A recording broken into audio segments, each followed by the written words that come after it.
ইবাদতের মৌলিক। এই জন্য ফজরের নামাজ আপনি শুধু ঈদের দিন নয়, সবসময় আকেল বালেগ বুদ্ধিমান হওয়ার পর থেকে এই ফজরের নামাজ আপনার উপরে ফরজ। যতক্ষণ পর্যন্ত সুস্থ মস্তিষ্ক, সুস্থ জ্ঞান আপনার কাছে আছে, ততক্ষণ পর্যন্ত আপনাকে এটা ছাড়া যাবে না।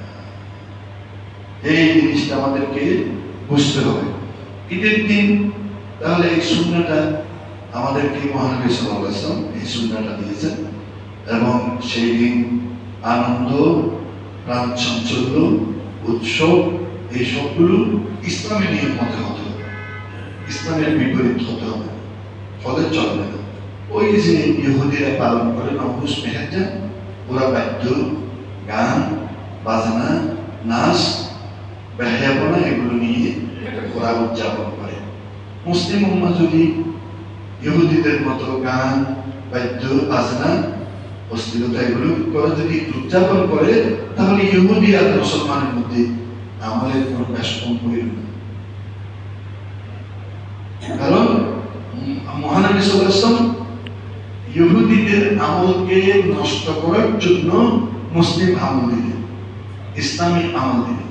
আর ইসলামী আমলে যদি ইহুদির গুলা ঢুকাই দিই, তাহলে আমার কি হয়ে গেল? সব বরবাদ হয়ে গেল, নষ্ট হয়ে গেল। এই জন্য সুন্নাহ মতে আমাদেরকে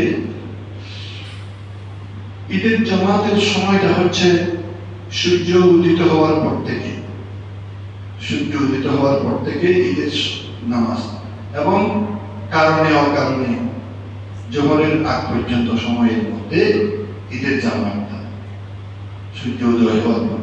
মক্কা মদিনায় আমরা দেখেছি ফজরের নামাজ পড়ে আর ঘরে যায় না, বসে থাকে, এবং সূর্য কিরিয়ে উঠে গেলে ঈদের জামাত শুরু করে।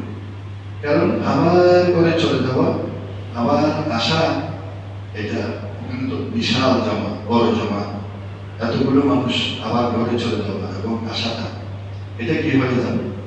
এই জন্য আমাদের মক্কা মদিনায় এক বৈঠকে হয়েছে।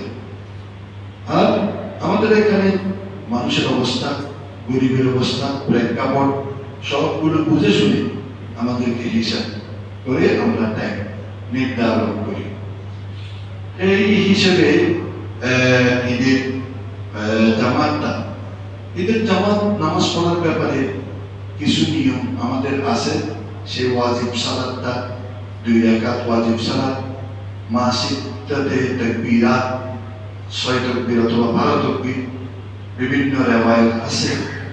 এই তাকবীরের মাধ্যমে 2 রাকাত ওয়াজিব সালাত আদায় করা হয়, কেরাত বড় করে পড়া হয়, তাকবীরগুলো প্রত্যেকে মনে মনে উচ্চারণ করবে, এবং রফে দেন, যেটা তাকবীরের সাথে হাত উঠানো রফে দেন করবে।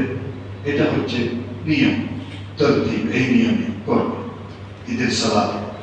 ঈদের সালাতে মানুষের উদ্দেশ্যে, মুসলমানের উদ্দেশ্যে, ভ্রাতৃত্ব বন্ধনের উদ্দেশ্যে খুতবা হয়। আর খুতবা হয় সালাতের পরে, সালাত হয় আগে। সেই নিয়মটা আমরা মেনে চলে আসছি। ঈদের দিন বিনোদনের জন্য খেলাধুলা, আনন্দ, উৎসাহ মহানবী সাল্লাল্লাহু আলাইহি ওয়াসাল্লাম দিয়েছেন।